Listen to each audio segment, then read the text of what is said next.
Assalamu alaikum, dear students. Welcome to yet another very informative video regarding modal verbs. What are the modal verbs? ये modal verbs क्या होते हैं, इसको हम understand करने की कोशिश करेंगे इस शॉर्ट वीडियो के अंदर। और देखें बेटा, आपके सामने स्क्रीन पे लिखा हुआ आ रहा है मॉडल वर्ब्स। ये मॉडल वर्ब्स क्या होते हैं, इनको आपने समझने के लिए जो इम्पॉर्टेंट चीज़ें हैं वो ये है कि आपको वर्ब का कॉन्सेप्ट क्लियर हो। असल में वर्ब क्या होता है कि वर्ब ये होता है कि एक सेंटेंस के अंदर एक ऐसा वर्ड जो बताता है कि एक्शन कब हुआ, कैस और एक्शन कब हुआ और किसने वो एक्शन किया। जैसे यहाँ पर जो वर्ड है ना, सादिक कैन सिंग वेल, तो इसमें सिंग जो है वो एक्शन है आपका, और ये सिंग एक्शन है। और कौन कर रहा है एक्शन? ये सादिक कर रहा है। अब इसके साथ जो लफ्ज़ कैन का आप देख रहे हो कि ये कैन जो उसका वर्ब लगा हुआ है। अब कैन सिंग में और सादिक सिंग्स में क्या फ़र्क है, ये चीज़ हम समझने की कोशिश करेंगे। अगर मैंने सादिक कैन सिंग लगाया और अगर मैं लगाऊँ कि सादिक मे सिंग या विल सिंग या वुड और शुड सिंग, तो मीनिंग में क्या फ़र्क पड़ेगा। ये वाले जो वर्ब्स होते हैं इनको हम मॉडल वर्ब्स कहते हैं। ठीक है, ये आज का हमारा टॉपिक है, हम इसको देखेंगे कि मॉडल वर्ब्स क्या होते हैं। इस तरह से जैसे शी मे लीव है तो उसका क्या मतलब होगा, शयान कुड बी वेटिंग होगा तो उसका क्या मतलब होगा। अब हम इन लफ्ज़ों को समझने की कोशिश करेंगे। तो जैसे सादिक कैन सिंग है और मे है, कुड है, और उसके बाद जो हम बात करते हैं नीड टू पे और नीड नॉट पे, इसमें क्या फ़र्क है हम इसको अंडरस्टैंड करेंगे। और कैन आई पे, अब ये देखो ये जो लफ्ज़ कैन जो है इसकी बात करेंगे, और आगे देखें पे बेस की वर्ब की बेस फॉर्म आई भी है। इस तरह से आई डोंट हैव इनफ, तो इसके ऊपर बात करेंगे। तो जितने भी मॉडल वर्ब्स होते हैं, जितने भी मॉडल वर्ब्स हैं, ये एक स्पेसिफिक हैं। ये they are not in great number, they are very specific. They say 10 to 15 जो है ना मॉडल वर्ब्स होते हैं, और हर मॉडल वर्ब का एक फंक्शन होता है जो हम इसको समझने की कोशिश करेंगे। ठीक है, जैसे यहाँ पे आप देखें कि आपका जो पहला सेंटेंस है सादे कैंसिंग के अंदर, तो सादे कैंसिंग वेल के अंदर ये एबिलिटी शो कर रहा है। ये जो कैन है ये इसकी एबिलिटी को शो कर रहा है कि उसकी एबिलिटी है कि वो अच्छा गा सकता है। इस तरह से ये जो नंबर 2 के अंदर हम जब मे की बात करेंगे तो मे लीव दिस जॉब का मतलब उसकी पॉसिबिलिटी है कि वो हो सकता है कि अपनी जॉब को छोड़ दे। ठीक है, अब एक लैंग्वेज से दूसरी लैंग्वेज को हम आइडिया तो कन्वे कर सकते हैं, लेकिन कई ऐसी चीज़ें होती हैं जो एक्सप्रेशन को हम फॉलो नहीं कर सकते। ठीक है, इसके बाद तीसरा जो है वो है कि Shayan could be waiting for us, तो ये भी पॉसिबिलिटी है। देखें, मे भी पॉसिबिलिटी बता रहा है और कुड भी बता रहा है, तो इसमें फ़र्क क्या हुआ, दोनों पॉसिबल बता रहे हैं। तो मे लीव दिस जॉब ये पॉसिबिलिटी है, could be waiting for us ये पॉसिबिलिटी है, पोलाइट फॉर्म के अंदर शो हो रही है, ज़्यादा पोलाइट फॉर्म को शो कर रहा है। और ये प्रोबेबिलिटी भी शो कर सकता है, could be waiting for us को और इंतजार कर रहा है, मतलब गालिब इम्कान है ये। और नंबर 4 के अंदर हम बात करते हैं आई नीड टू पे द सेमेस्टर फीस सून, ये एडमोनिशन है, खबरदार कर रहा है उसको कि मुझे बहुत जल्द फीस पे करनी है। आई नीड टू पे द सेमेस्टर फीस फैस। अब यहाँ पे जो नीड है ना, ये एज ए मॉडल वर्ब के तौर पर नहीं आया, मेन वर्ब के तौर पर आया। आई नीड टू पे द सेमेस्टर फीस सून। अगर ये होता आई नीड नॉट टू पे, आई नीड, अगर आई नीड के साथ में नॉट लगा देता, आई नीड नॉट, तो फिर टू नहीं आना था, फिर होता आई नीड नॉट पे द सेमेस्टर फी सून, तो ये मतलब नेगेटिव में चला जाता। कैन आई पे बाय चेक, तो ये परमिशन है, क्या मैं चेक के जरिए परमिशन कर सकता हूँ, ये परमिशन दे रहा है, कैन के साथ यूज हो रहा है। और we ought to tell the teacher, ये एडवाइस है, हमें चाहिए कि हम टीचर को बता दें, ये हमारी एडवाइस की तरफ बता रहे हैं। इसके बाद नंबर 7 के अंदर आता है you may go back to class now, ये फॉर्मल परमिशन है, you may go back to class now. अब ये भी हो सकता है I may go back to class now, ये फॉर्मल परमिशन है, जो फॉर्मल सेटिंग के अंदर पूछ जाती है। You may go back to class now, तुम वापस जो है वो जा सकते हो। और इस तरह से the child could not lift the heavy box, ये एबिलिटी है, मतलब कि ये अब देखो यहाँ पर भी कुड नॉट लिखा हुआ है, अब कैन नॉट भी, कैन नॉट प्रेजेंट में एबिलिटी थी और कुड नॉट पास्ट में एबिलिटी है। इस तरह नंबर 9 के अंदर जो है वो you should not give up, ये एडवाइस है, शुड नॉट के साथ आएगी। और नंबर 10 के अंदर वर्ड यूज हुआ है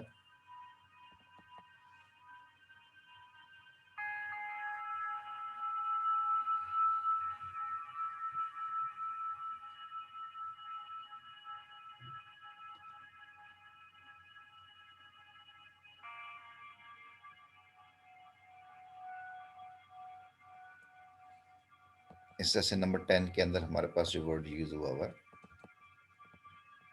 I dare not tell my parents. तो डेयर नॉट के बाद देखें टू टेलिंग लगा हुआ, सिंपली टेल लगा हुआ है, dare not tell my parents. ठीक है जी। अब इसको समझने के लिए आप इसको यूँ समझिएगा कि जब भी हम वर्ब की बात करते हैं बच्चों, तो वर्ब दो तरह के होते हैं। There are two main types of verb. कुछ मेन वर्ब्स हैं, कुछ ऑक्सिलरी वर्ब। तो हमने ऑक्सिलरी वर्ब्स के ऊपर बात करेंगे। We are going to talk about auxiliary verbs. ठीक है।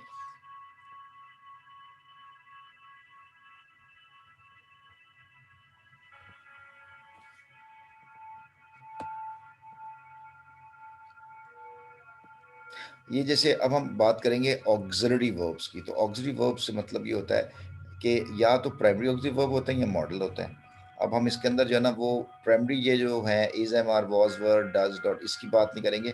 हम सिर्फ इस मॉडल वर्ब की बात करेंगे। ये कि शेल कहाँ यूज़ होगा, विल कहाँ यूज़ होगा, should, would, may, might, can, could, must, ought to, need और डेयर और यूज टू, ये कहाँ यूज़ होने, इस पर हम फोकस करेंगे। ये वाले जो चीज़ें पीछे main verb, transitive verb, intransitive verb, regular verb, irregular verb, ये हम चीज़ें मेरे ख्याल है पढ़ चुके हैं। ठीक है, और नहीं पढ़ी तो हम इसको अगले किसी एपिसोड के अंदर बात करेंगे। ये भी बहुत इंपॉर्टेंट है कि कॉजेटिव वर्ब्स होते हैं, रिफ्लेक्सिव वर्ब्स होते हैं, ये टाइप्स हैं वर्ब्स की जो कि बड़ी इंपॉर्टेंट है। बल्कि हमने टेंसेस के अंदर इन वर्ब्स के बारे में डिटेल से पढ़ा कि ये कैसे फॉर्म चेंज करते हैं। ठीक है। अब ऑक्सिलरी वर्ब जिसको हेल्पिंग वर्ब कहते हैं, जैसे इज, एम, आर, वॉज, वर है, ये प्राइमरी हैं और ये मॉडल हैं। तो इसको मॉडल वर्ब शेल, इसके ऊपर हम फोकस करेंगे।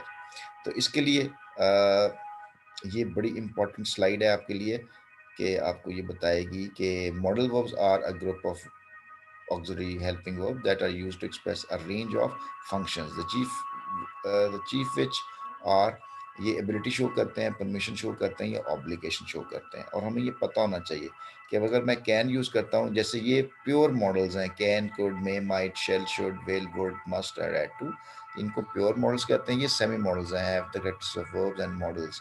डेयर है, नीड है, और टू, ये वर्ब भी हैं और ऑक्सिलरी वर्ब भी हैं। डेयर, नीड और to.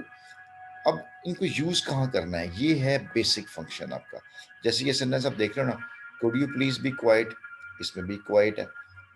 Must you talk all the time, और कैन यू बी क्वाइट और विल यू, सब में क्वाइट आ रहा है। लेकिन बेटा देखें एक्सप्रेशन में चेंज होगी, मतलब चेंज हो रहा है, इसको आपने समझना ही है मतलब कैसे चेंज होता है। देखें, could you please be quiet के अंदर बात करता है shows a polite and formal way of asking someone to be quiet. Formally please, अब मतलब कोई क्लासरूम चल रही है, मतलब गेस्ट आए हुए हैं, गेस्ट के अंदर वो एक स्पीकर कहता है कि could you please be quite, तो फॉर्मल वे ऑफ आस्किंग कि आप खामोश हो जाए। लेकिन जब मैं कहता हूँ ना must you talk all the time, तो ये स्पीकर की अनोयंस शो हो रही है। The sentence could be spoken by a person who is in some way superior to the listener, तो there is little politeness in, इसके अंदर politeness नहीं है। Must you talk all the time, तो इसको एक्सप्रेशन चेक करें कैसे change हो रहा है। इस तरह से कैन यू बी क्वाइट, और ये बता रहा है कि इट हैज सार्कास्टिक टोन है। कैन यू बी क्वाइट, खामोश हो सकते हो कि नहीं हो सकते। So it is as if the speaker were throwing a challenge to the listener, saying that keeping quiet would be an impossible for him. It says, "Will you be quiet?" or "Ye be," shows annoyance and authority. The speaker is almost ordering the listener, dismissing him in her anger. तो आप देखो कि सिर्फ could say, must say, can say और will say different जो है वो meanings जो है वो एक्सप्रेस किए जा रहे हैं। और ये कैसे पता चलेगा? Obviously with the passive time, या जब अंग्रेज बोल रहा होता है, नेटिव स्पीकर बोल रहा होता है, तो हमें उसको हमें समझ लग रहा होता है कि यार किस कॉन्टेक्स्ट के अंदर क्या बात बताई जा रही है। हमें जो इंग्लिश समझाई गई, पढ़ाई गई है, जब हमने किताबों के अंदर पढ़ा उसको, उसको हमने बड़े गलत तरीके से, बगैर आउट ऑफ द कॉन्टेक्स्ट चीज़ों को अंडरस्टैंड किया हमने, तभी हम चीज़ों को समझ भी नहीं आ रही होती है। ठीक है। तो हम इसको कोशिश करेंगे कि आप इस वीडियो के अंदर, ये इसका फर्स्ट पार्ट है, हम नेक्स्ट पार्ट के अंदर भी इसकी मज़ीद कंटिन्यूशन करेंगे। तो इसको आपने समझना है कि ये मॉडल वर्ब कहाँ कहाँ यूज़ होते हैं। ये पॉसिबिलिटी के लिए, एबिलिटी के लिए, obligation, permission, probation, advice, suggestion, request और रिजॉल्व के लिए यूज़ होते हैं। ये मैंने आपके लिए एक निमोनिक्स बनाया है, ट्रिपल पी कॉप। ये a triple P cop, cop police वाले को कहते हैं।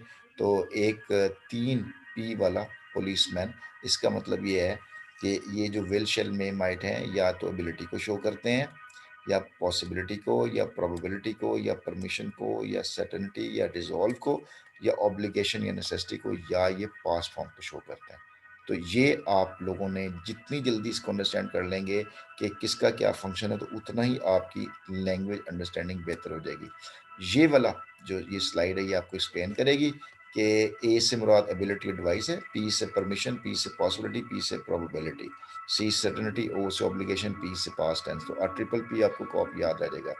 और ये आपके जो एग्जाम्पल्स हैं, will, shall, may, might, can, could, may, might, ये सारे आपके मॉडल ऑक्सिलरी वर्ब्स हैं। ये कहाँ कहाँ यूज होते हैं?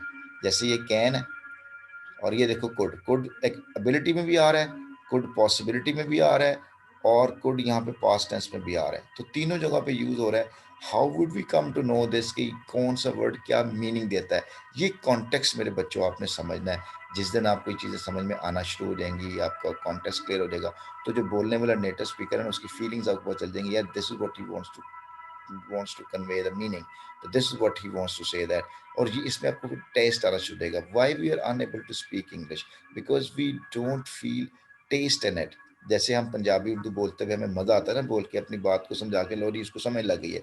In the same case, we don't find that taste and enjoyment while speaking English language, because we keep on thinking that what I want to convey him is not being heard, or is not being understood by the person who is listening to it. But once we are understanding it, once we are able to understand that whatever we want to convey, we have conveyed according to the situation, and the person who is listening to me has understood me. And when he talked to me, I have understood it. Then you start enjoying that language, and you will be quite comfortable in using that language.